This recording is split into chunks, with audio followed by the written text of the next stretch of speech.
Shanti, my friends. Peace, blessings.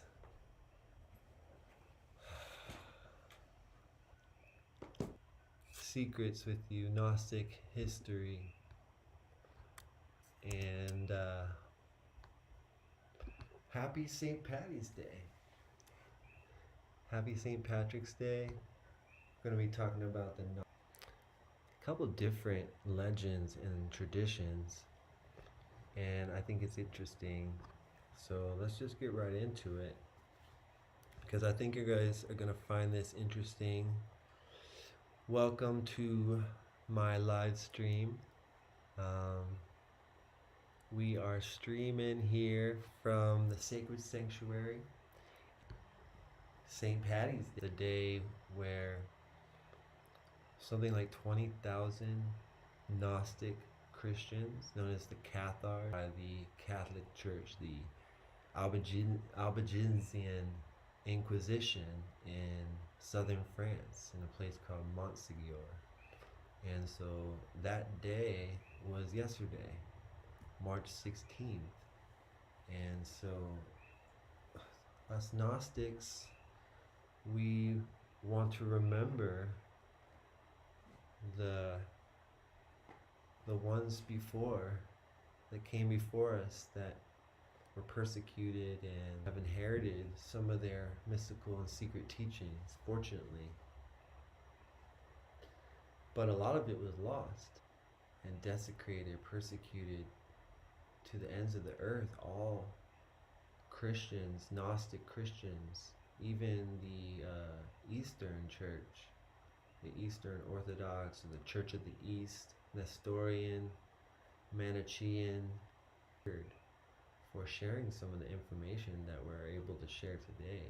Some of the stuff that I'm talking about, you would be murdered, burned alive for some of this stuff, So it's important that we remember this history, remember how recent it actually was. So there's many of these legends are true. We don't know how much of them are true. There's a variety of legends, and some people think that St. Patrick is actually an evil guy, a pawn of the Catholic Church, desecrated, as well as this pygmy people known as the Twa that we'll talk about, or Tawa, that we'll talk about soon. Others say that, he was a great saint from the Eastern Church and was opposed to the Catholic Church. And others say that he was a Catholic saint. That's the official church narrative and tradition now that most people are familiar with, is that he's a Catholic saint. So let's get into it. Who is St. Patrick?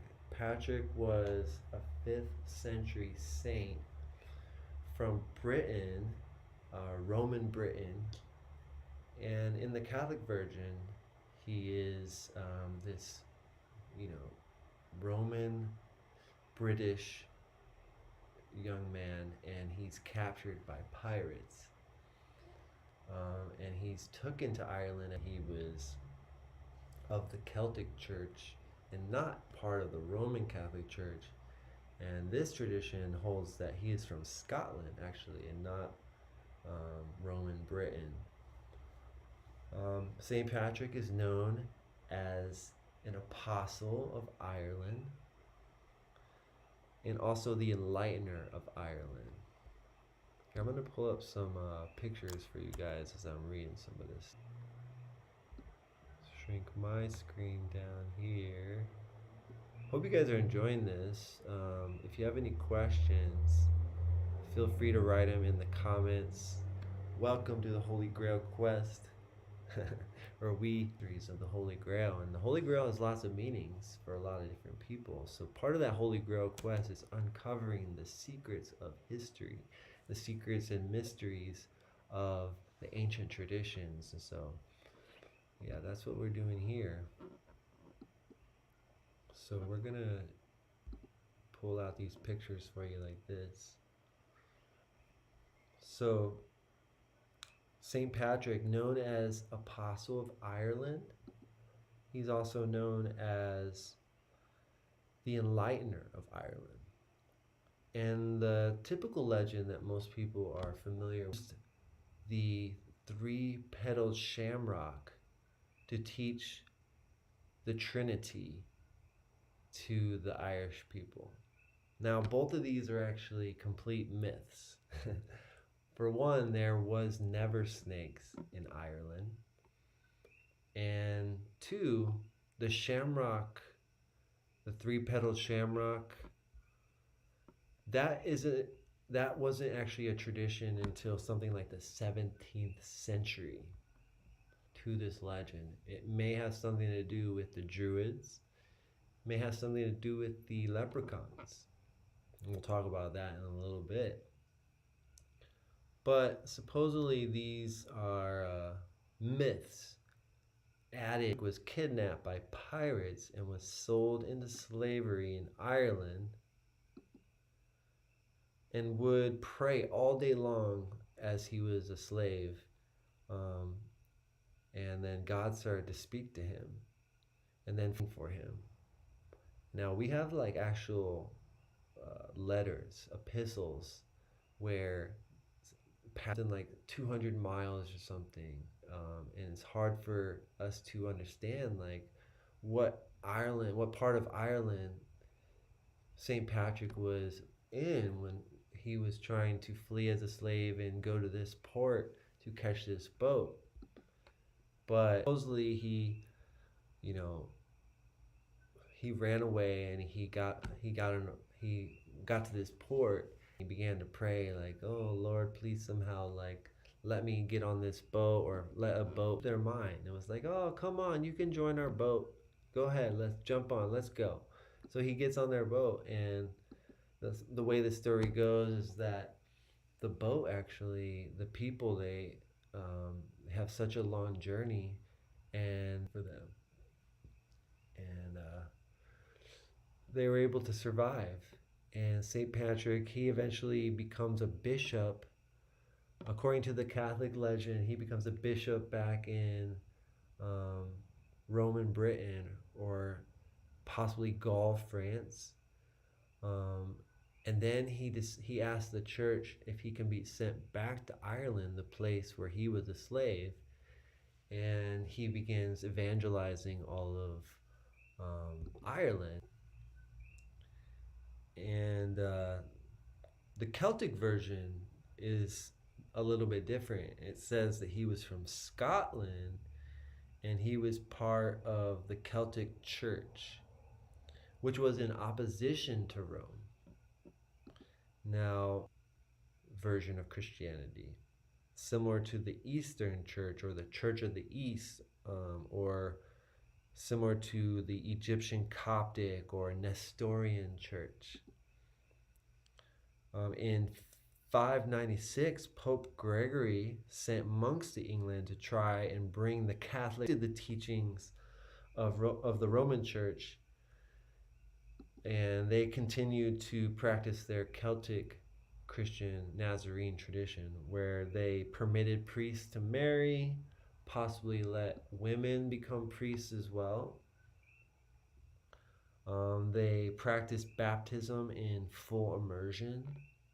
They rejected the past, image adoration and relic worship, and even the primacy of Peter. See, they had or who knows? I'm not the Church of the East and the Nestorian tradition and the Syriac Christian. They have some.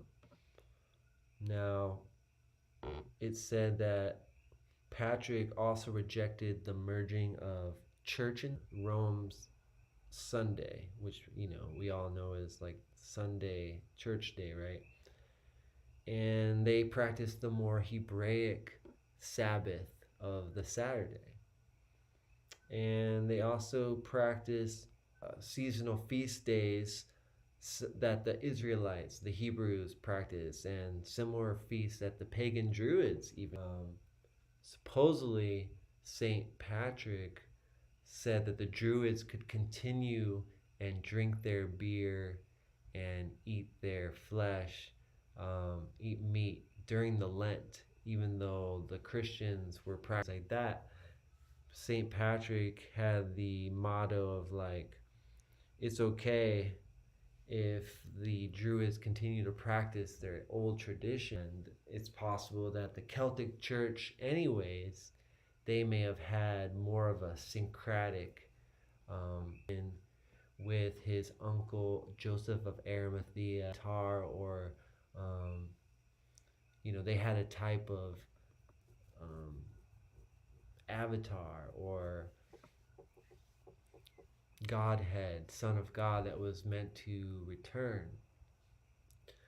And they saw in Christ that same being, or they recognize in the Essene Nazarene traditions of Yeshua a similarity to their own Druidic path, and so they already found commonality. What this legend is saying is that St. Patrick, being of the Celtic church, which was similar to, let's say, the Egyptian Coptic, the Syriac, the Church of the East, where they had this more connected to the Magi and the astrotheology and the mystical traditions, which was the perennial wisdom, the secret teachings of all ages. So they could, it's similar to like, a mystic recognizing another mystic in another tradition and them sharing commonalities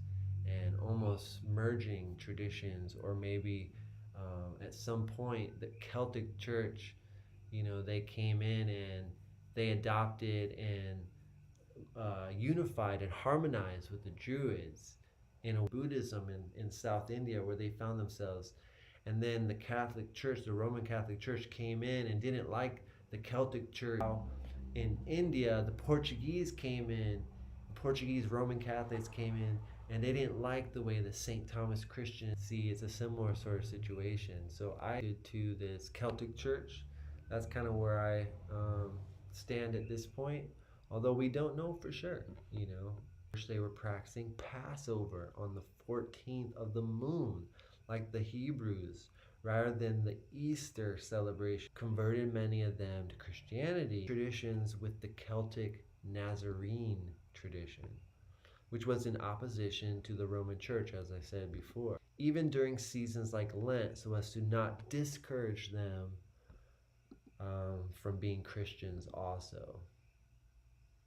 There's a really fascinating book that I just found out about called The Book or the Gospel, and I don't have all the dates on how old this book is yet, but it supposedly shows the history of the Celtic Church, the version of the Church of the East, the Nazarene or Coptic Celtic Church in Ireland, which was in resistance to the Roman Church, as we've been talking about.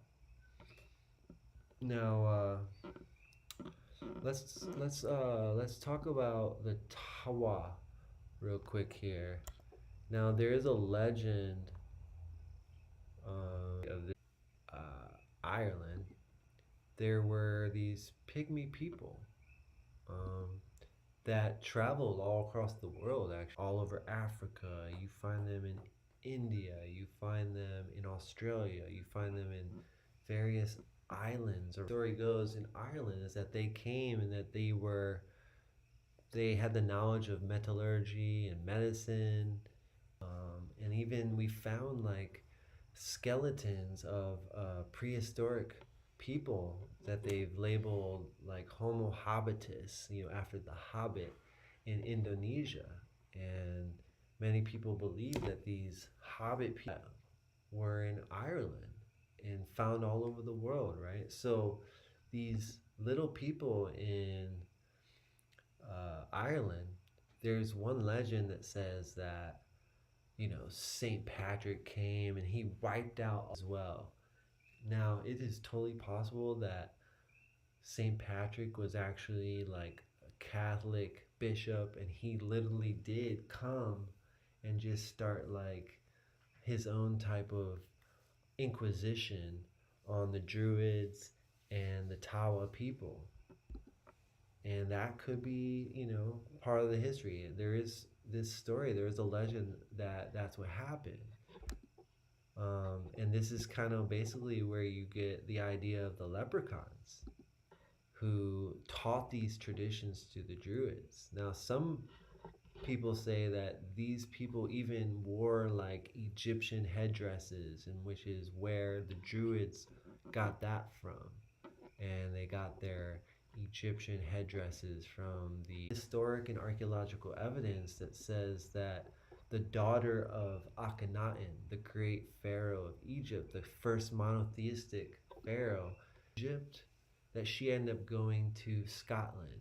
And she is the origin, her royalty, her monarchy is the origin of the name. Let me just show you guys real quick. Um,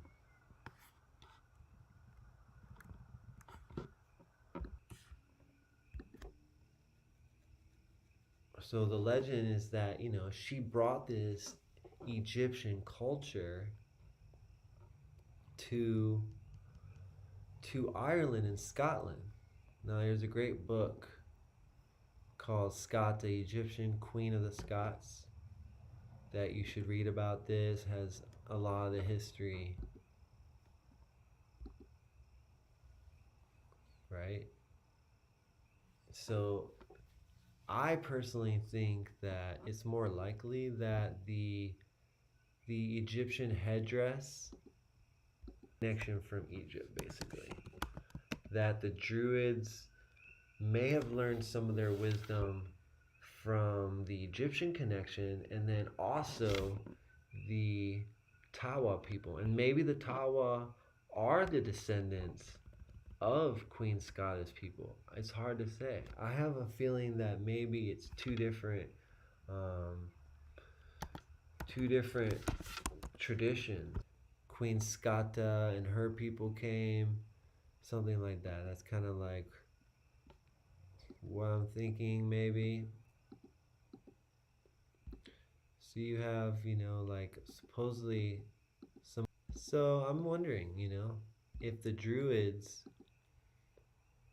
they're getting this connection from the Egyptians. They're probably getting it from both. It's their own indigenous culture, their nature traditions that go back thousands of years, right? And then they probably had a connection to the Tawa tribe. And some of the legends, though, of the leprechauns, of Hawaii, these mystical pygmy people stories, and Rainbow Covenant, and the pot of gold at the end of the rainbow. So my impression of that is this is like a carrying over of the Hebraic tradition. This is it's an ancient memory, basically, of the flood myth, possibly. And the rainbow symbolizing of that new covenant of life everlasting, of connection with nature, harmony with nature, basically. Different ideas of the flood myth. But the way I see it is it's kind of like a planet. And so the flood myth, it's not even a myth. The flood definitely happened, right? But we have like a wide variety of traditions that all tell the flood story, right?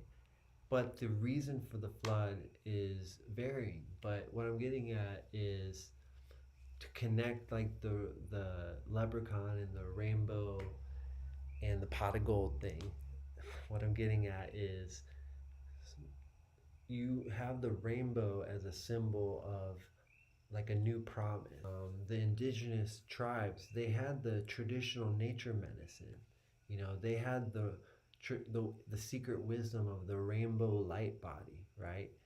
And they were able, the Druids and the indigenous people, the Nazarene attunement system, right? The herbalism, They had the meditation, the breathing techniques, right? They had the astrotheology, where the new promise, which was that theurgy, that, right? So that's the rainbow covenant. That's the rainbow light body that they were accessing. You know, it's a heaven on earth. It's a Zion consciousness. It's a Christ consciousness. And that's what the Church of the East, the, you know what I mean, the Celtic church, that's the core of the shamanic path of the, it's symbolic of, by following the rainbow path, the path of Dharma, you know, and that correlates also, when you think about it, to the rainbow gathering and the rainbow tribe, and the prophecy of the Hopi, and how one day when the earth is ravaged and being desecrated on all four corners of the planet, the rainbow tribe, and they will save the planet, right? That's where we get the rainbow gathering tradition from this ancient prophecy. And so this is the same prophecy of people waking up to the harmony of nature, the harmony of other religions and traditions, nations, tribes, and coming together for the greater good. And that is the rainbow unity, the rainbow Christ consciousness, that body of light. And you have the power and the potential to link up with others also tuned and tapped into the rainbow body of light, which is a network of light all over the planet, and it's meant love, compassion, of divinity, consciousness, right? Higher Christ consciousness, right? So this is the interesting thing. And so that, following that rainbow leads to the pot of gold. It's similar to follow the yellow brick road and you reach the emerald castle. All along, you know, you were pretending, but it was actually you all along, right? And it's, you know, it's a secret Sufi sage Nasruddin who always played the fool to teach the higher lesson, right? Like the Fool card of the tarot, like Lord Shiva, who often played the fool to teach the higher lesson, that walked around in a state of divine madness, to teach the proud and the fool, the true fools, you know, the lesson needing to learn. So then what I find interesting about let's go back to the Tawa. The Tawa tribe, the indigenous tribe that went to India, or sorry,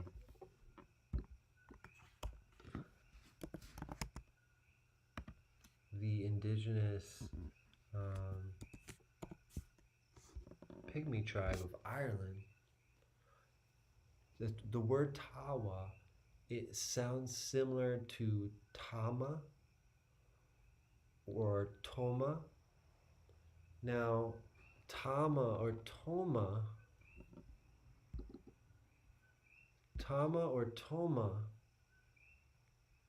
is the name for Thomas. And Thomas is known as the twin of Jesus. Okay? So, right? So I find it fascinating that the tribe is called the Tawa. They're the mystical little people, you know, the magical people. And in the Gnostic tradition, Tom or Thomas, Tama, Gospel of Thomas is this famous Gnostic gospel. And it talks about Thomas as, you know, the greatest disciple, and that, you know, he was so much like Jesus in every way. And Jesus taught him some secret teachings that he couldn't teach the other traditions, right? And Thomas is actually known as Saint Jude. He's also known as Saint Jude. And Saint Jude, like Saint Patrick, is often depicted green, as the green Jesus, basically. Right? So he's often depicted as green. So he's known as Tom or Toma or Thomas. Thomas is the Aramaic version for twin. It actually means twin. The Greek version is Didymus and or Judas or Judah. So he was known in the apocryphal and the Gnostic tradition as Judas Thomas Didymus or Judah Thomas Didymus. And even Mani of the Manichaean tradition, he had an experience of the divine twin, and the divine twin, or is this just, did it just mean that Mani's twin appeared to him, which is, the Christ consciousness? Christ appears as yourself, in a sense, as your higher self. Now, I had a experience that I'll have to share someday with you guys where I had an experience, a Christ consciousness experience, and it appeared also like a twin, like my own twin, like my higher self. So that's a very fascinating experience. Divine twin metaphor that Thomas represents in the Gnostic Gospel of Thomas, that Toma represents in the Manichaean tradition, and even the Tawa, the mystical Menehune people, that maybe this is all from mystical leprechaun leading you to your pot of gold, activating your magic, your rainbow, following the rainbow to get to your divine light, your full realization of your Christhood, yourself. And the fact that the leprechaun, Saint Patrick, Saint Jude are all depicted as green makes me think that this is connected to the green man archetype. Of the Sufi tradition is El Khidir. Of the Egyptian tradition, Gnostic tradition, it's Osiris. Of the Hindu tradition, it's Shiva. Of the Greek and Gnostic tradition, it's Dionysus or Jesus even. So the green man archetype, let's look at this a little bit. I love this picture of Thomas, by the way. This is found often in Templar churches as well. In their Templar churches, you can sometimes find the green man represents nature. He represents Pan. He represents Dionysus, Osiris. Right? And disappears and teaches Muhammad, and he's like known for being a socialism, and he's related to fertility and vegetation, like Osiris, right? Right here you have Osiris, who's also depicted green. And then you have Lord Ram. Ram is also considered the green man. Lord Ram is depicted green. Here you have Pashupati, Shiva. Let's see, Shiva, Pashupati, as the horned god, right? Shiva in the trees, Shiva in nature, Shiva of the beasts, right? Let's see what it says, but just Pashupati. Basically what I'm getting at is this fertility cult, this ancient fertility tradition, where you have this tradition of nature. So you have St. Patrick being associated with leprechauns and the Druids, right? And the green, and St. Thomas, St. Jude, he has the green. It's similar to the Nazarene, Coptic, Celtic tradition of the green man,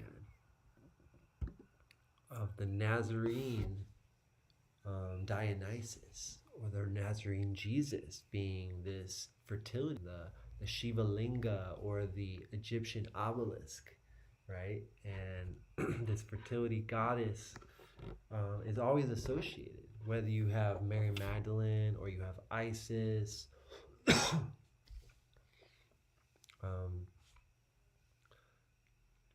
Shiva and Shakti, uh, or even Christ and the brides of Christ. And you have Shiva and the muses, or the different Shaktis. You have the Shekinahs, right? So this golden path, this rainbow path, leads one to divinity, the alchemist turning lead into gold.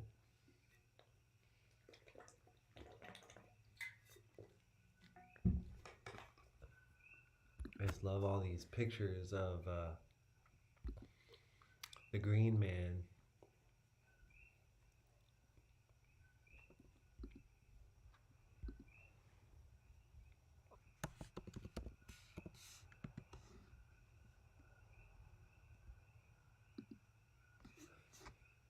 So you have Dionysus, god of wine, god of the new growth of vegetation, often depicted as green.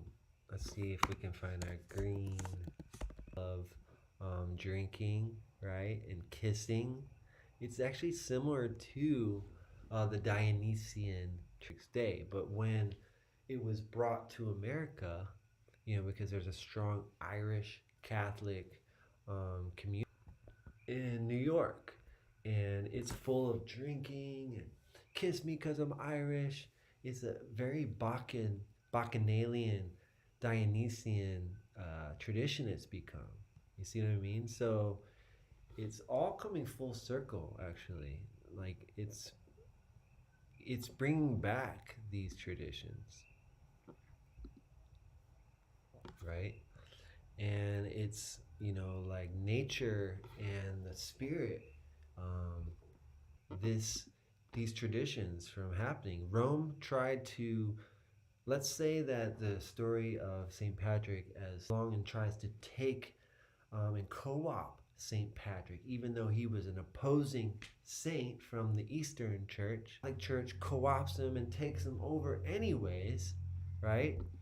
And they tried to change the story against the Druid people. There was the Naga people, because often the Pygmy people were known as the Naga, right? The serpent people, right? Shiva Linga, the phallic symbol with the mystical, magical people, right?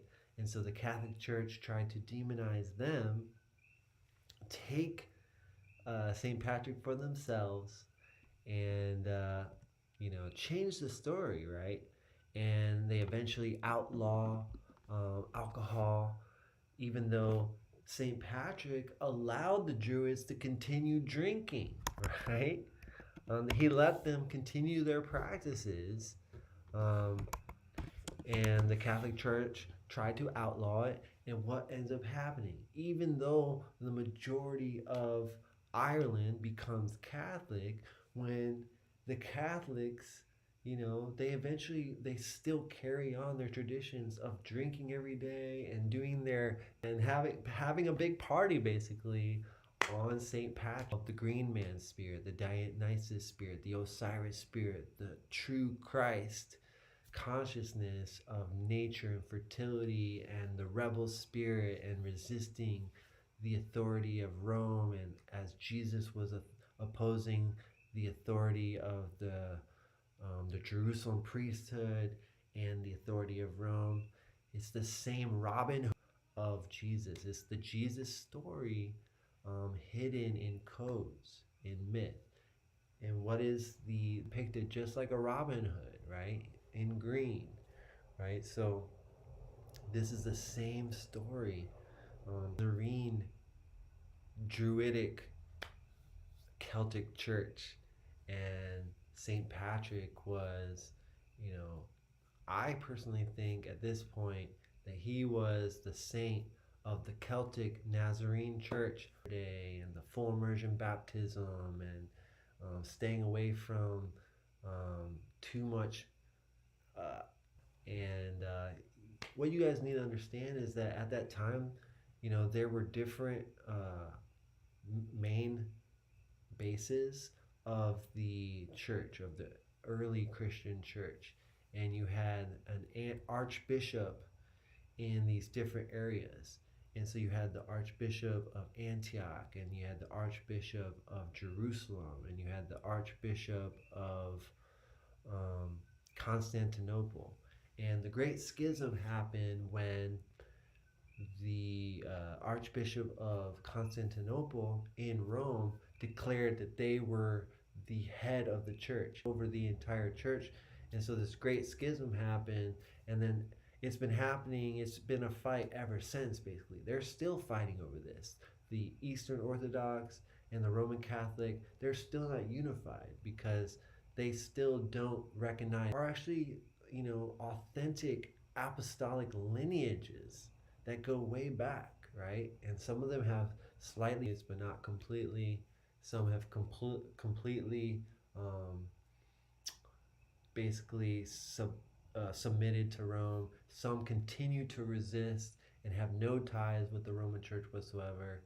And that's what with the Roman Church. And this is what I believe, St. Patrick was doing, what he was part of. He was part of this Nazarene take authority and demand everyone to submit under them, basically. And this schism continues to this day. Like I said, this fight basically between the Eastern churches and the Western church. And so they're basically, to sum it all up, my friends, is this way, or it was the tradition of the shamanic Christ consciousness, right? Mysteries, or the mysteries of what's it called? Mysteries of the Greek mysteries. I forget what the name is called. Mysteries.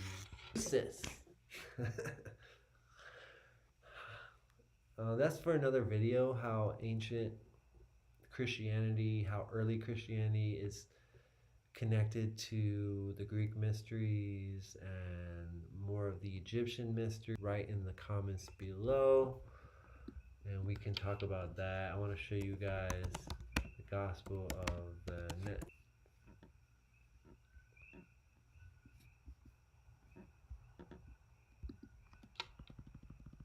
Yeah, there's that book I was talking about.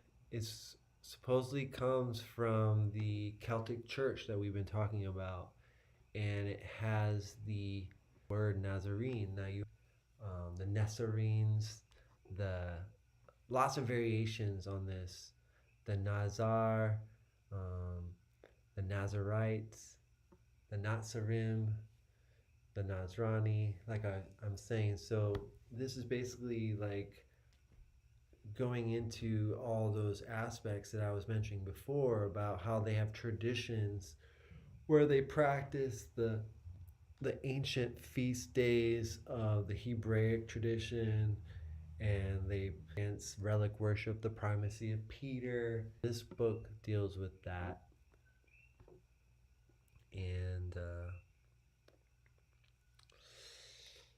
that's kind of the gist of it, guys. Is the Gnostic tradition, basically what Christianity has taught us is that you need to believe in Jesus. Well, the book of James, and James, we know, is the brother of Jesus, and he was the one that either passed away or fled.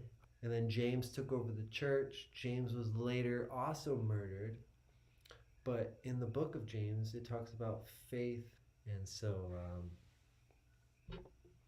as opposed to the Pauline Christianity that says just believe in Jesus, they taught following these ancient events, becoming one with nature, practicing the theurgy, going into the mystery traditions, and delving deep into the contemplation of the self and God and creation and the divine mysteries of, I've been taught for thousands of years, the secret knowledge, the Holy Grail.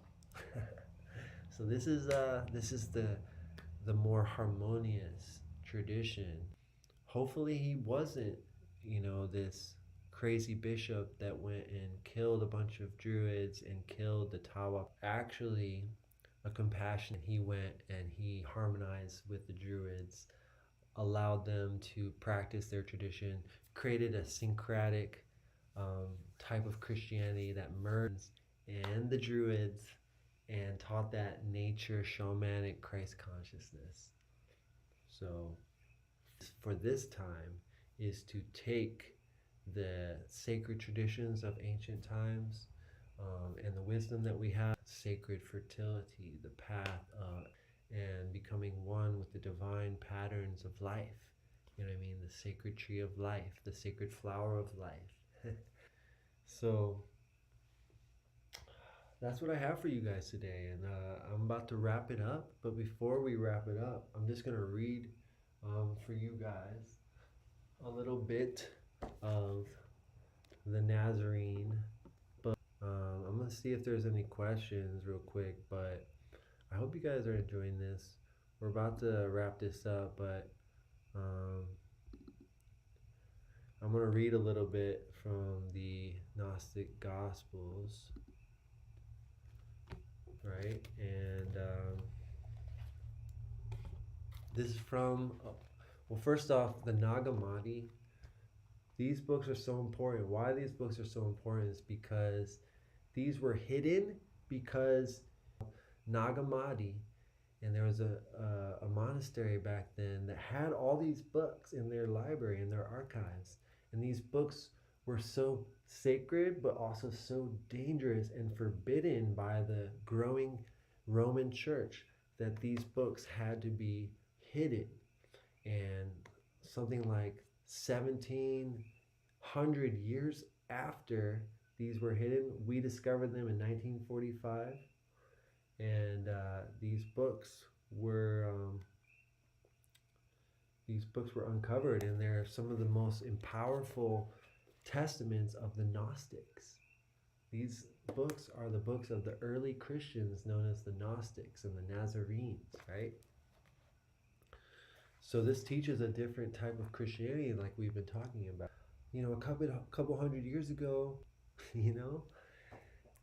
in the witch trials, it wasn't just, them practicing herbalism. They had like secret traditions. The Cathars, only 700 years ago, they had secret traditions of Mary Magdalene and Jesus being married, and secret initiatory teachings of the Last Supper and the secret baptism, nature Christianity that the Catholic Church wasn't like in line with, basically. So these were so dangerous to the church. They're still dangerous to the church because they teach that rainbow body of righteousness from the wisdom by the elites and the church and the wicked ones in high and low places. So, the flawed birth of the Logos. The aeons were self-originated from the free will and wisdom which their Almighty Father gave them. They don't wish to exalt that which issues from a concordance, coming from the worship of each pleroma, nor with any power above or below, except for that which might wish to ascend to him. So they keep silent about their Father's unknown inscrutability, yet speak about anyone who wishes to understand him.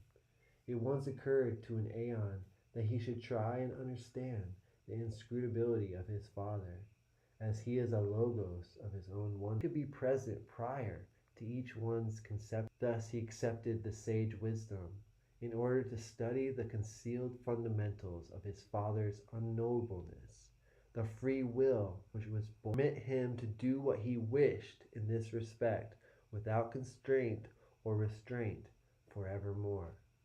The aim of his Father, even in his attempt, might lead to a consequence beyond the realm of possibility. This aeon was the last made by mutual aid and he was of small dimension. Before he could attain any result to investigate that which envelopes the flawless splendor, Logos was permitted to progress this far.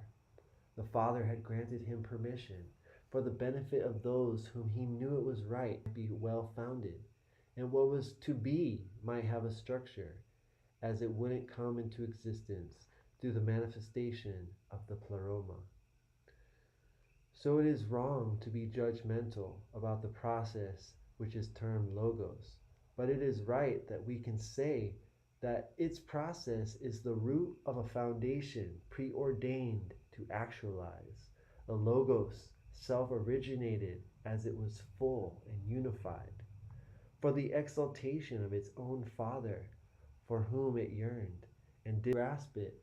He created in shadows, imitations, and similitudes, as he was incapable of standing the full blaze of the light, and then turned outwards into forgetfulness of his own self, and ignorance of that which he really is. His self pursued it when he strayed beyond himself, having come into existence through self-doubt. He failed to reach the throne of the Father's glory, the one whose high place is boundless. The Father did not accept him, as he never received him. That perfect. And any who had issued from him in this fantastic way, as they weren't truly his. When that An which had made himself as potentially perfect did manifest, he became weak from his feminine side, which had deserted its strong masculine counterpart. From this deficiency more defects came into existence. From his thoughts and pride, however, in the pleroma, as a remainder, back to himself was not sterile, but in creating a fruit in the pleroma, he disturbed those trapped by the defect. The defective were similar to the pleroma, which issued as egotistic thoughts, shadows, mimicries, similitudes, and ghosts, nothing that is truly real. Thus their death would be as their birth. From that which was nothing, they would return to non-existence. Of their own, they would appear greater and more forceful than their names, but are but shadows. As mere reflections, they may seem beautiful, but alas, they are only copies, not originals. They imagine themselves as self-existent beings, without need of a source, so they were blind to any power that was prior to their own existence, lusted to rule and prevail over each other in a state of valueless ambition. While their true nature contained the cause of that originalization, which was eventually to happen, they are only similitudes of things which are honored. Each one fantasized it was superior to its companions and neighbors. The conception of these phantoms was not sterile, but like those of which they were imitations, all that they conceived was manifested as offspring. Many works of these types emanated from these shadow beings. So I'm going to stop there, but guys, that's from the Gnostic Gospels, the cosmic. They believe that there's a lesser God, a creator God known as the Demiurge. And so what we were just hearing was about how the origin story of how the Demiurge was created, and basically the universe are the like sort of maintenance gods of the Demiurge. Get out of the matrix, basically, the material world, through gnosis, enlightenment, knowledge, where the unknowable, the undescribable, the infinite resides, and you are part of that. So you can break free from the material universe and the rulers and the demiurge and go back home, back to the spiritual realm. And then you can become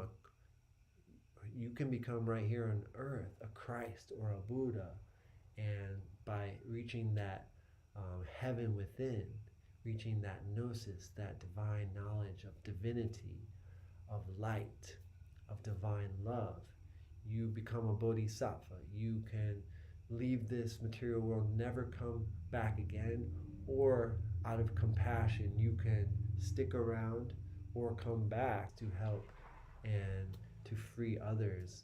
And that's definitely what Buddha came to do, definitely what Yeshua, the Christ, the Christos, the Logos came to do. And you were getting a hint of that in that gospel about the Logos, right? It's as the myth, the Gnostic myth unfolds, yeah, the demiurge created this what's the word I'm looking for? This not very perfect, this unperfect creation in the material world, the copy, right? As above, so below. A copy, spiritual substance, the true reality that exists always here and now. So you have eternity, knowledge, and bliss, Sat Chit Ananda. All right. Now, my friends, this has been a long live stream, and I hope you guys have been enjoying this. But before I go, I did promise was known as Montsegur Day. And Montsegur Day is the day of remembrance of France. And the Cathars were Gnostic Christians, Christians that believed different tradition, different doctrines than the Roman Church, and they were brutally tortured and murdered, hunted down for their secret wisdom, for their Gnostic traditions. So we're going to touch on this real quick in honor of all those great saints. Actually, what's fascinating, I think it's in this, so I'll just read it. Unless a grain of wheat falls to the ground and dies, it remains just a grain of wheat. But if it dies, it produces much fruit. John 12:20. And the cost of their lives. March 16th marks the massacre of the Holy Cathars, a group of Gnostic Christians in southern France in the 12th and 14th centuries. In 1208, the Pope ordered the Albigensian crusade against the Cathars. Followed before, the Cathar fortress of Montsegur was besieged by 10,000 Catholic troops. When the forced to renounce their faith were burned in an enormous fire near the foot of the castle. Okay, it was 200, more than 200, not 20,000.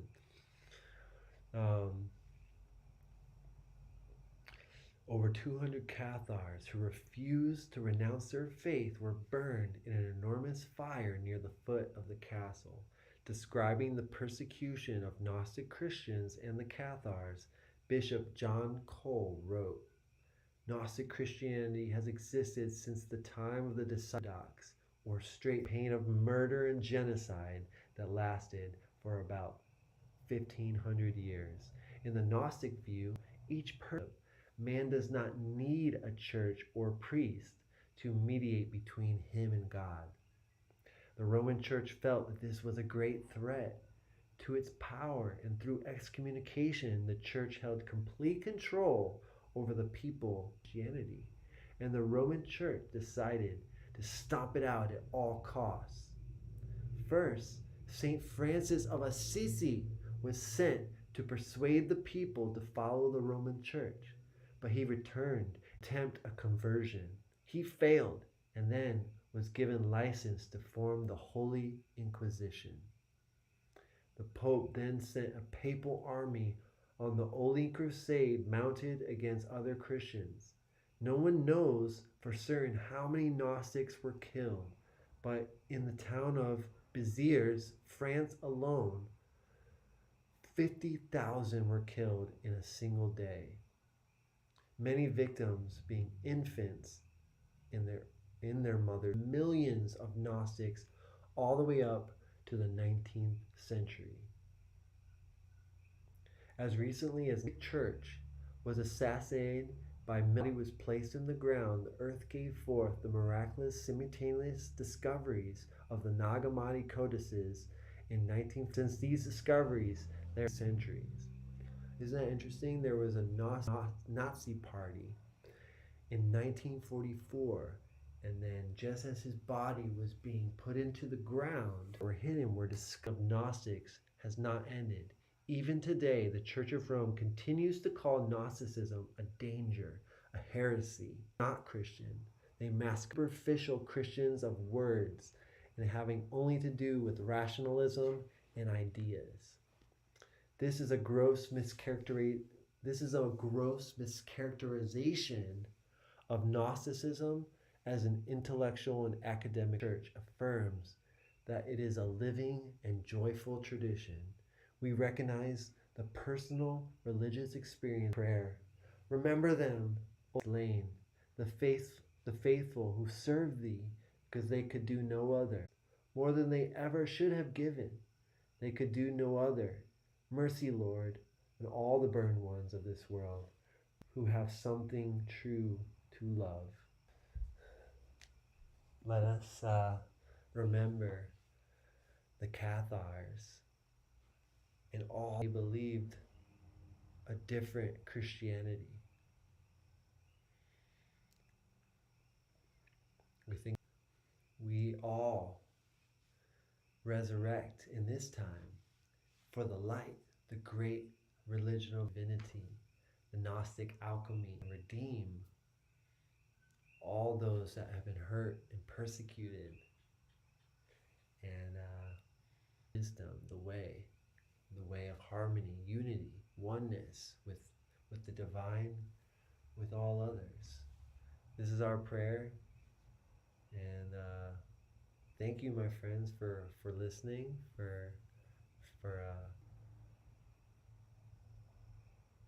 la la la la la la la la la la.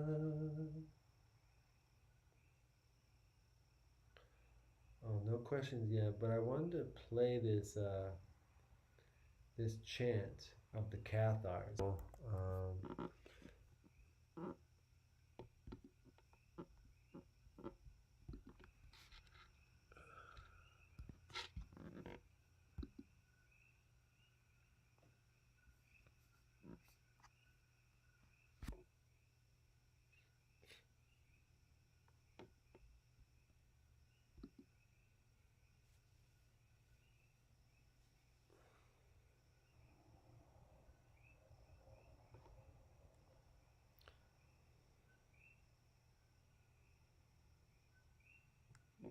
Okay.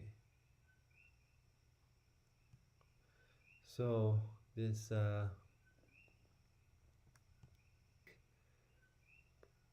original song by the Cathars, or a song about the Cathars. So I hope you guys enjoy this, and thank you guys so much for listening and staying in tune.